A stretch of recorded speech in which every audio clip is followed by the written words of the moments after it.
What's up, guys? Welcome to episode 170. 180. 180. Episode 180 of the Monday Night Wars. I am Chad Talks, and joining me, as always, is Jim McCabe. This man is unprofessional. Doesn't know anything. Doesn't know the episode numbers. Couldn't even tell me who the 2011 Royal Rumble winner is. It's unbelievable. I don't get it. It's Randy Orton. There you go. I don't know. I don't know. Actually, no, I think it's Edge. Oh, it's Del Rio. Is it Del Rio? Oh, gross. He won the 40, man. I don't know.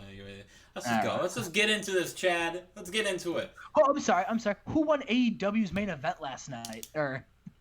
What? Yeah, you can't even tell me that. The main event? Yeah, who won the main event this week on AEW? Cody Rhodes? Yelling at me, telling me I can't fuck. Oh, okay. Well, all right. Well, all right. Anyway, he beat Jungle Boy? All right, I'll shut up then. And an abysmal pre-show match. So I booked a dog collar match on my pre-show for Justin. So he books Tori Wilson versus Jim Duggan in a one-on-one octagon and the main match. I wanted to see these two guys go at it in an MMA match, and Jim Duggan taps out Tori Wilson on 5:30. It got a 9. It got a 9. Okay. Good thing this doesn't affect anything. Jesus. Poor choices for the audience, and they were not happy to see Tori Wilson in action, Chad. Wow. Weren't happy about it. They said, no tits here. Save that for Val Venus. Wow. All right, Chad. Oh, man. They didn't have good chemistry, Chad. Damn. But in a pre-show about Six defeated Conan with a tombstone. Yeah, with a tombstone. Okay, copyright over here. Fucking, that's Taker's move. move. Sorry, Death from Above. That's Taker's move, and he's busting it on a pre-show against Conan. I ended Raw with mine. You started yours with you. Let's get into it. We are back. We are here. We are coming to you live from Ohio, the Jerome Scotch-Dean Center. The NWO is here, and they're celebrating. They're happy. They said, "This is the last week of the Resistance in WCW, and we're excited because after we defeat them, we'll send a clear message that the NWO is here to stay." Eric Bischoff says, "So we got ourselves a big show tonight. All right, listen, this is the go home.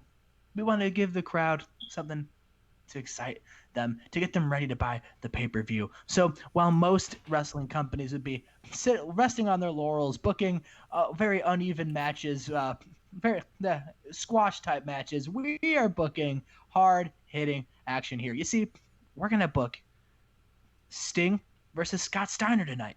Crowd pops.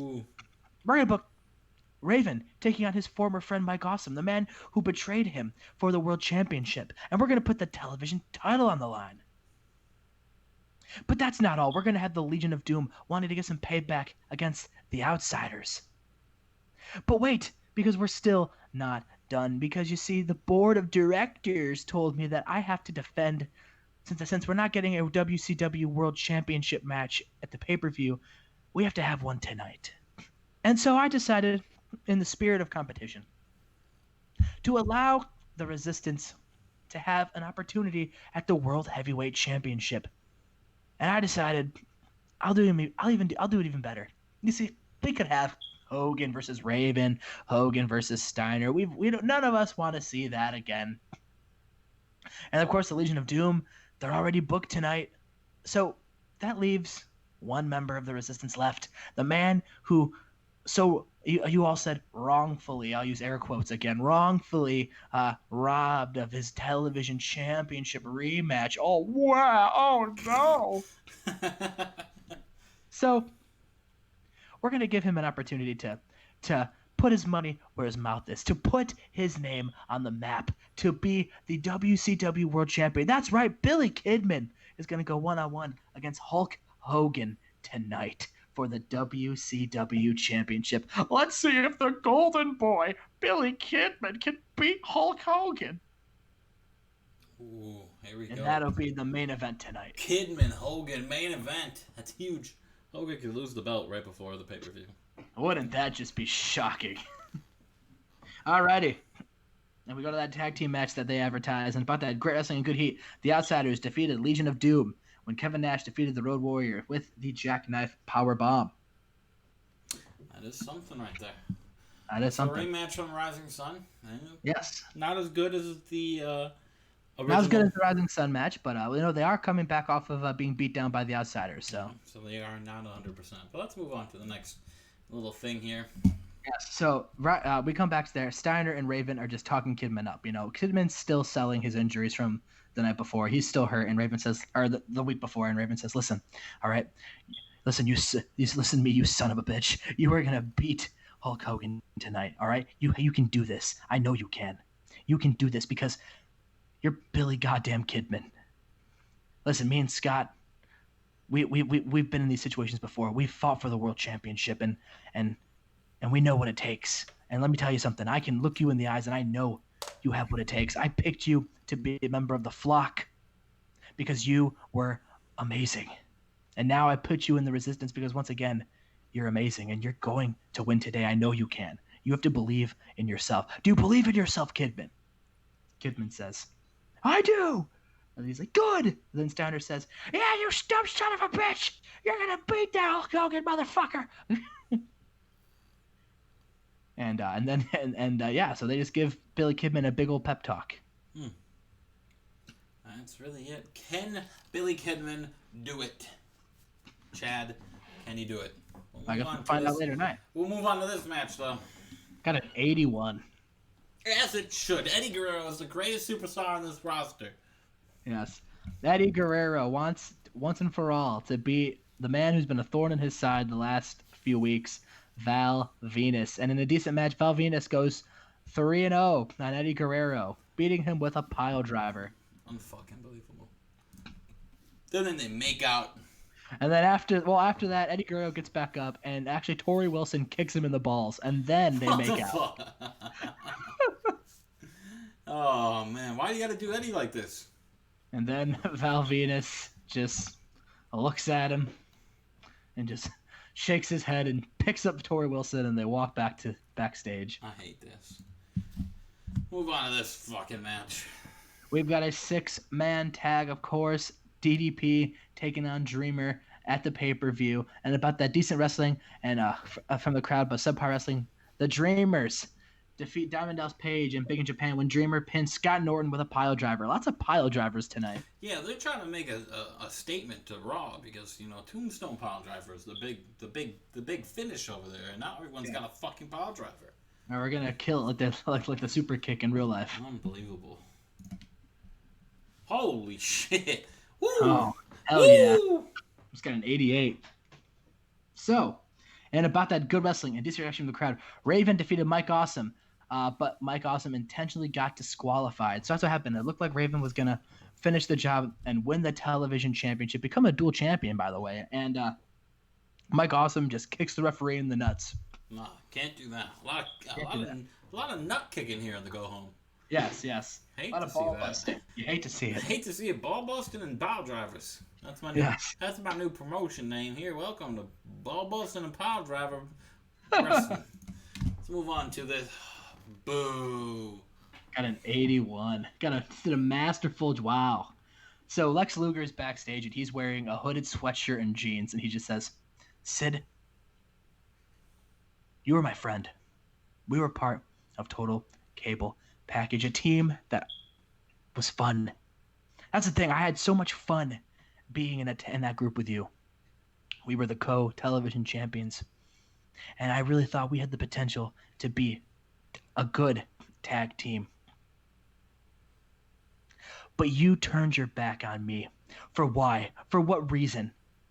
You haven't answered me yet. I've been trying to call you, been sending you emails on my dial-up internet. You haven't been responding. Your wife won't talk to my wife. Your kids won't talk to my kids. You have completely cut me out of your life. And that's fine, Sid. I've done this before. I've been in the industry a long time. All right, you make friends. Friends come and they go. But you were special. You were different. It was me and you against the world. We have been through so much together, Sid. I know everything about you. You were my best friend. And you power bombed me not once, not twice, not 3 times, but 4 times in the last 3 weeks. And I am sick of it. So yeah, last week I won a number 1 contenders match to face off against Mike Awesome for the television championship. But that can happen later. I'm not doing that at Spring Stampede because I want to wrestle you. You versus me. And you like putting me through tables? I believe you did that last week. Well, guess what? At Spring Stampede, it's going to be you versus me in a tables match. And Sid Vicious just jumps him from behind once again, beating him with an inch of his life, power bombs him through a table, and then says, "I'll see you Sunday, pal." Wow. Pal. Interesting. So Lex Luger, Sid Vicious in a tables match at Spring Stampede. And in an exceptional match, Scott Steiner defeats Sting with a Frankensteiner. Scott Steiner got his win back over Sting at Spring Stampede and got himself some payback. Here we go. Scott Steiner getting the win. Love to see that. And then after the match, he celebrates with his two ladies. You'll love to see it. We hate to see it. Too much making out, too much ball busting, and too much pile driving.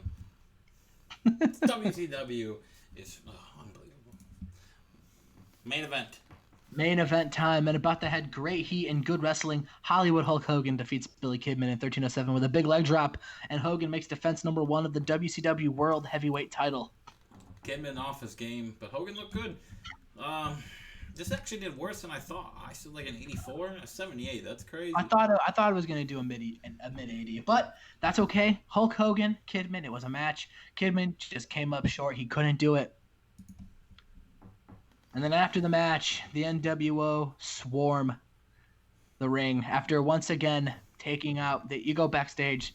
Actually, no, you don't go backstage. The other 4 members they run into the ring and they start attacking Billy Kidman. And then the other members of the Resistance run into. We didn't have enough for the angle. And they all start brawling. It's a mass brawl to end the show, but Billy Kidman does not look good. He took the brunt of that attack. He was jumped by all of them. And, well, who knows what's going to happen this Sunday. But there's a massive brawl to end the show, and we get 79. You used Mike Awesome far too much. All right, well, good to know. Well, you ran your first show outside of the Southeast, and you didn't do so hot. Did not do so hot. So maybe you should just only run in the Southeast from now on. Maybe that's why you've been winning. You are based in the Southeast. It makes sense that you do better there. But anyway, guys, that was the go home to Spring Stampede. Make sure you guys keep out for that. We will go into the Thunder Go Home show for their part of Spring Stampede in the next video. Make sure you guys keep an eye out for that. Make sure you leave a like, leave a comment, subscribe to the YouTube channel, and of course, check out my my Pinterest. Come on, Chad. Yeah, don't do this. You don't even know what a Pinterest is. I have no idea what a Pinterest is. Oh my God. Just remember, okay? Remember when Chad called me out in the beginning of this episode?